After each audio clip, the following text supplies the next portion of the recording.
कक्षा 9वीं की हिंदी ऑनलाइन शिक्षण में आपका स्वागत है।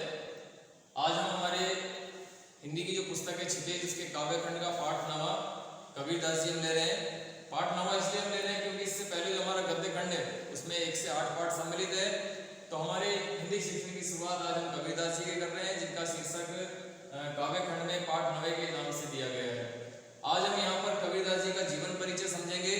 मैंने श्याम पट्ट पर आपके सामने कुछ बिंदु नोट किए हैं, कुछ बिंदु लिखे हैं, जिनमें कबीरदास जी के जीवन का संपूर्ण वर्णन एक तरह से संक्षेप रूप में मैंने आपके सामने रखा है। तो जब आप इसे अपनी कॉपी में लिखें तब भी आप इसे बिंदु वाले लिखें, जिससे कि आपको ये इस तरह याद हो और आपके समझ में भी ये आ जाए। शुरुआत करते हैं हम। कबीरदास जी का जन्म 1398 ईस्वी में काशी में हुआ था। ये प्रमाणित नहीं है। आप पुस्तक जब पढ़ेंगे तो उसमें आपको लिखा मिलेगा कि माना जाता है। माना जाता है इसका अर्थ ये है कि ये प्रमाणित नहीं है। तो कबीरदास जी का जन्म 1398 ईस्वी में काशी में और इनकी मृत्यु 1518 ईस्वी में मगध में। ये ईस्वी सन है। अगर हमें इनका संवत बनाना है तो संवत बनाने के लिए हम ईस्वी सन में +57 सालों को जोड़ देंगे, जिससे कि ये संवत निकल जाएगा। क्यों? क्योंकि जो हमारा विक्रमी संवत है वो ईस्वी सन से 57 साल आगे रहता है। इसलिए अगर हमें सन से संवत बनाना है तो हम ईस्वी सन में 57 को जोड़ देंगे, इससे कि हमारा विक्रमी संवत निकल जाएगा। आगे हम दूसरे बिंदु की तरफ चलते हैं। मैंने लिखा है कि कबीरदास जी के माता पिता का शीर्षक दिया है। तो माता पिता, इनके वास्तविक माता पिता के बारे में जानकारी उपलब्ध नहीं है। ये नीरू व नीमा नामक एक जुलाहा दंपत्ति थे, जिन्हें काशी के लहर तारा तालाब में एक कमल के पुष्प पर पड़े हुए मिले थे। इनके वास्तविक माता पिता की जानकारी नहीं है। तो अब जब पूछा जाए कि इनके माता पिता का नाम क्या था तो हम बताएंगे नीरू व नीमा नामक जुलाहा दंपत्ति। जुलाहा का कार्य ये करते थे। आगे हम चलते हैं तीसरे पॉइंट पर। लहर तारा तालाब टॉपिक में मैंने इसको नाम दिया है। लहर तारा तालाब, काशी के लहर तारा तालाब पर ये कबीरदास जी जो थे वो नीरू और नीमा नामक जुलाहा दंपत्ति को पड़े हुए मिले थे। गुरु, कबीरदास जी के गुरु का नाम रामानंद जी थे। कबीरदास जी के गुरु रामानंद जी थे। इनके अलावा रामानंद जी के और भी 11 शिष्य थे। सर्वप्रमुख शिष्य, अब कबीरदास जी जो थे ये निर्गुण संत परंपरा के कवि थे। तो इनके जो शिष्य थे उनका नाम था धर्मदास। ये इनके सर्वप्रमुख शिष्य थे।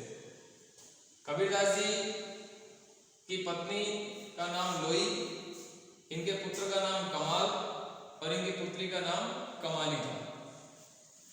ये भक्तिकालीन निर्गुण संत परंपरा के कवि थे। देखिए, निर्गुण और सगुण दो तरह के संत परंपराएं हमारे यहाँ रही है। निर्गुण का अर्थ है कि ये ईश्वर के निराकार रूप को मानते थे, ईश्वर के साकार रूप को नहीं मानते थे, मूर्ति पूजा में विश्वास नहीं करते थे।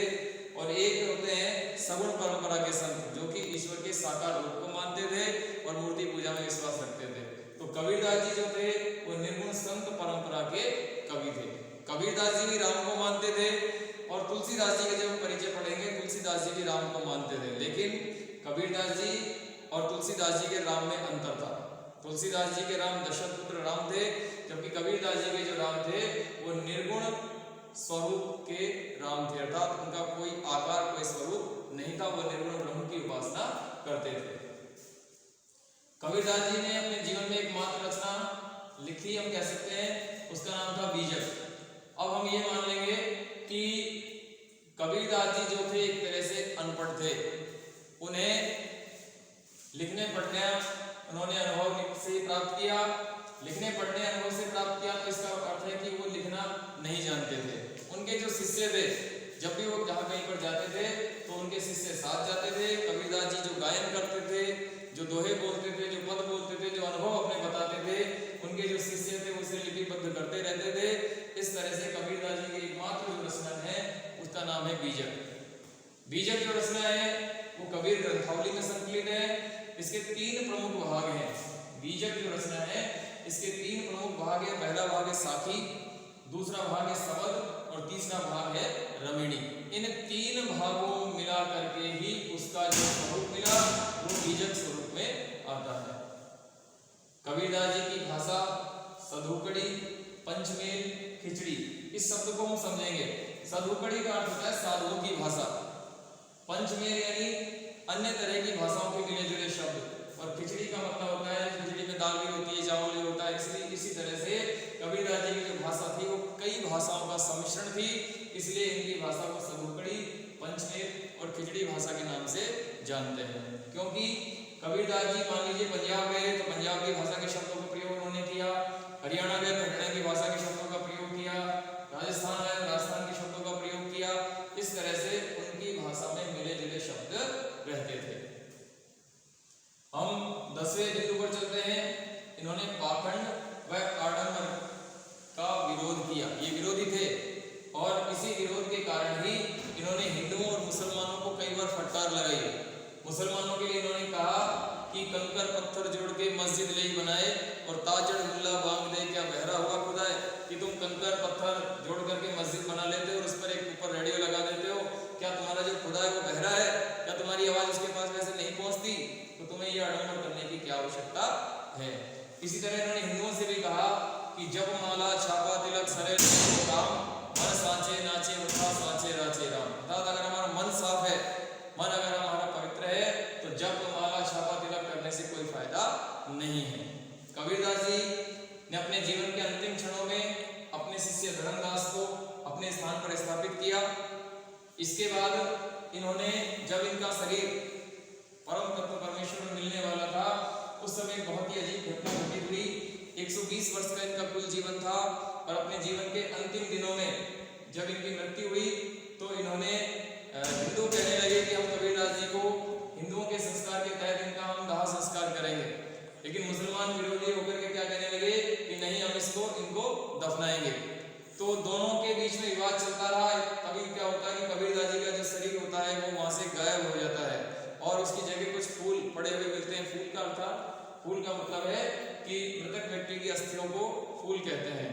तो कुछ अस्थियां वहां पड़ी हुई मिली जिन्हें आधी हिंदुओं ने बांट ली और आधी मुसलमानों ने। हिंदुओं ने उसको गंगा में बहा दिया और मुसलमानों ने उसे दफना दिया। इस तरह से हिंदू मुस्लिम विवाद जो था वो बाद में शांत हुआ और कबीरदास जी ने अपना पूरा जीवन समाज की उन्नति, समाज को आडंबर से बचाना, पाखंड का विरोध, अंधविश्वास से लोगों को बचाना, इस कार्य में उन्होंने अपना पूरा जीवन लगाया।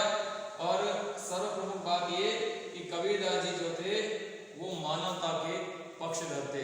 उन्होंने सदैव मानवता का पक्ष लिया और निर्गुण ईश्वर की आराधना वो अपने पूरे जीवन भर करते रहे और इनके कुछ पद गुरु ग्रंथ साहब में भी संकलित हैं। तो इस तरह से ये कबीरदास जी का जीवन परिचय आपके सामने रखा। इसे आप बिंदुवार ही नोट करें।